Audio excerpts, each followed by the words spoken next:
Shawn Spears, champion à la WWE en 2025, ouais, il y a bien un problème quelque part. Et bonjour à toutes et à tous, on se retrouve aujourd'hui pour mon récap de NXT du 4 mars 2025. Et le show va débuter avec Sol Ruca et Zarya qui font face à deux superstars du roster principal, Piper Niven et la championne des États-Unis Chelsea Green. Un combat qui va durer 10 minutes et c'était un excellent combat par équipe. Déjà on est content de voir Chelsea Green et Piper Niven du côté de NXT, c'est pas une mauvaise chose du tout. Ça permet à l'équipe Zarya Sol Ruca d'affronter d'autres équipes aussi et des équipes un peu plus fortes sur le papier. Elles qui ont battu Jakara Jackson et Lash Legend, et bien là il est temps de passer à un niveau supérieur. Donc on va avoir un combat de 10 minutes qui était très bon, j'ai adoré la performance des quatre, particulièrement la performance de Sol Ruca et de Zarya qui fonctionnent réellement en équipe.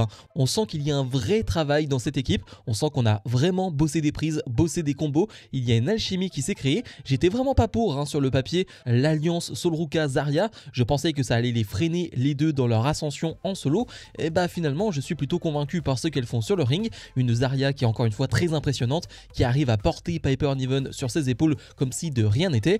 Pendant ce match, on a une Chelsea Green qui va pisser le sang au niveau du nez. J'avoue que je ne sais pas à quel moment c'est arrivé, mais comme d'habitude, Chelsea Green est une pro et elle va faire comme si de rien n'était elle aussi. Je parlais de combo, j'ai une prise notamment de Sol Ruca et de Zarya. Zarya va porter Chelsea Green sur ses épaules. Sol Ruca va monter sur la troisième corde, moonsault et va retomber sur Chelsea Green. C'est impressionnant. Et puis l'enchaînement final est génial avec notamment ce F5 porté sur Piper Niven enchaîné avec le Soul Snatcher porté sur Chelsea Green qui va faire 3 victoires de Sol Ruca et de Zarya qui battent deux gros adversaires. Grosse victoire pour Zarya et Sol Ruca. Sol Ruca qui fait d'ailleurs le tomber sur la championne des États-Unis. Alors ça ne mènera à rien, je l'imagine, parce que Chelsea Green finalement, est-ce qu'elle gagne des combats parfois? J'en suis pas sûr. Et on enchaîne avec un autre combat féminin entre Jada Parker et Kelly Jordan, un combat de 12 minutes et c'était là aussi excellent. On part sur de très bonnes bases sur ce NXT avec les combats féminins, mais ça comme chaque semaine, mais là on a deux matchs de très grande qualité. Ce match là était vraiment très bon, j'ai adoré la performance de Kelly Jordan. Cette rivalité elle dure depuis des semaines et on a une Kelly Jordan qui montre un peu plus de personnalité, qui est un peu plus énervée, un peu plus agacée et ça se ressent dans ce match là.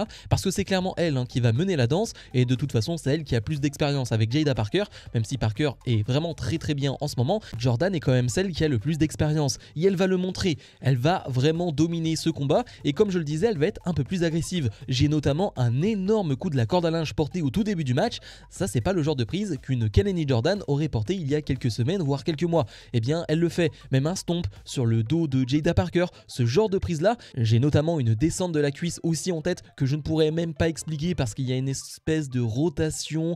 Bref, c'est magnifique, mais parce qu'on connaît le passif de Kelly Jordan dans la gymnastique et ça se ressent à chaque fois. Elle est phénoménale dans ce match-là. Springboard moonsault à l'extérieur du ring. Bref, elle est incroyable. Et Jada Parker, elle a le rôle de contrer de temps en temps des prises, avec notamment un pop-up Samoan Drop qui est vraiment très beau, avec évidemment son énorme coup de la hanche. Franchement, ça fonctionne très bien. C'est un superbe match. Et puis finalement, Kelly Jordan va tenter un 450 splash qui ne va pas passer. Et Jada Parker va la contrer avec son énorme coup de hanche et remporter ce combat. Une Jada Parker qui regarde la caméra ensuite et qui va dire qu'elle va bien regarder le match entre Julia et Stephanie Vaquer la semaine prochaine. Et oui, Parker avec cette victoire, elle se replace un peu plus haut dans la carte de NXT et je pense que cette défaite va encore faire plus péter les plombs à Kelly Jordan.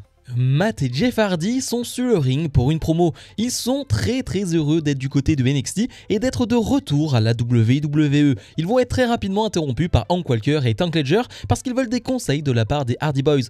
Jeff Hardy leur conseille de se faire remarquer en repoussant les limites, mais pas sur le ring, plutôt dans leur détermination. Josh Briggs et Yoshiki Inamura interrompent à leur tour, ils veulent une chance au titre de champion par équipe. Une bagarre va éclater entre ces deux équipes jusqu'à ce que sur le ring arrive Fraction pour une confrontation avec les Hardy Boys en vue de leur match à Roadblocks la semaine prochaine. Nathan Fraser nous dit qu'il est temps de savoir qui est la meilleure équipe au monde aujourd'hui. J'ai trouvé que c'était une bonne promo de la part des Hardy Boys, alors compliqué avec Hank Walker, Tank Ledger, Josh Briggs et Yoshiki Inamura d'avoir une bonne promo, on va pas se mentir, les tenues de Hank Walker et Tank Ledger, je ne vais pas en parler mais je pense que vous avez tous vu. Voilà, il n'y a pas besoin d'en dire plus, mais oui, je trouve que c'est une bonne promo, tu sens qu'ils sont très heureux d'être ici, tu sens que d'être de retour à la WWE, d'être du côté de NXT, ça les rend heureux. Et j'ai hâte évidemment de voir ce match la semaine prochaine, parce que NXT Roadblock c'est la semaine prochaine, et oui, c'est un show NXT spécial, on sera au Madison Square Garden, ça va être exceptionnel, on a que des matchs de malades annoncés, et on a donc Hardy Boys face à Fraxium, c'est presque un match de rêve, hein, on va pas se mentir, j'ai très hâte de voir ça.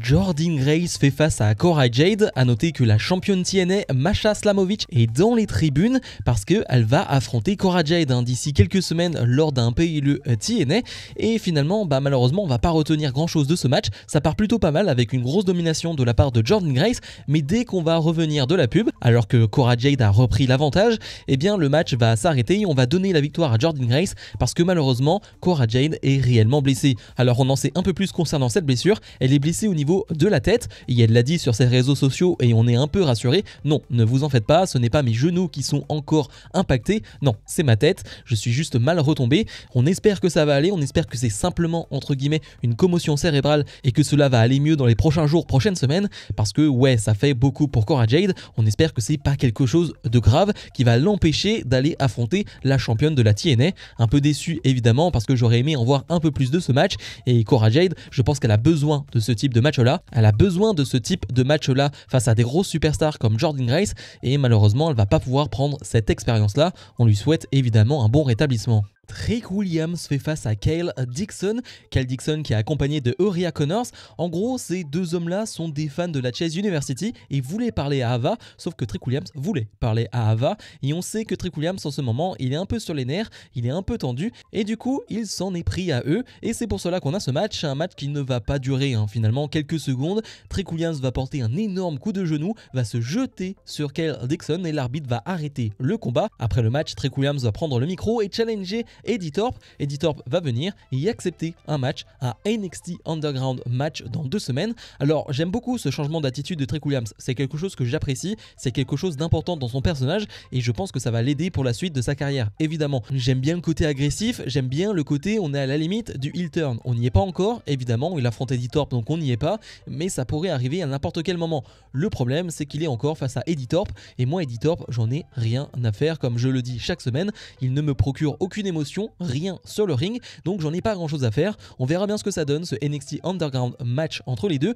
mais c'est pas anodin, on le met pas à NXT Roadblock, mais bien dans 2 semaines. La carte de NXT Roadblock elle est déjà bien impressionnante. On vient d'annoncer un Roxanne Perez face à Jordynne Grace qui a quand même un peu plus sa place sur la carte.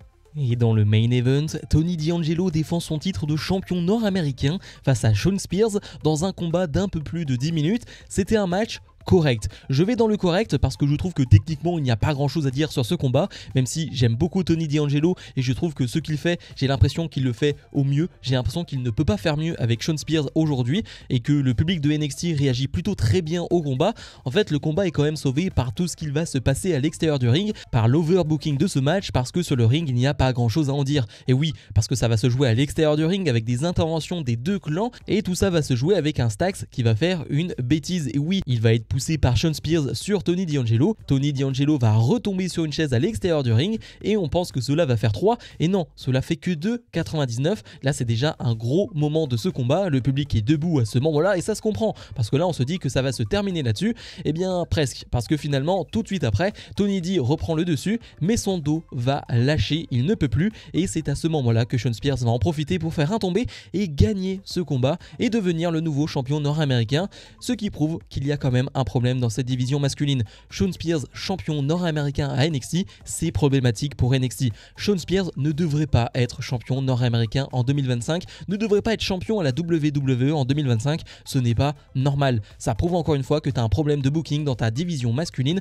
ce n'est pas normal. Shawn Spears ne peut pas être champion. Ça m'énerve parce que Tony D finalement ne peut rien montrer. Il a eu Ridge Holland, là on lui met Shawn Spears et ça m'énerve parce que c'est un excellent catcheur, mais on lui met que des adversaires bidon à chaque fois, désolé du terme, et là j'ai l'impression qu'on met Shawn Spears champion pour une seule chose, pour que Ricky Saints, le babyface, vienne récupérer ce titre. J'ai l'impression que c'est la seule raison, mais même cette raison, ça ne me convient pas, je n'ai pas envie de voir Shawn Spears champion nord-américain en 2025.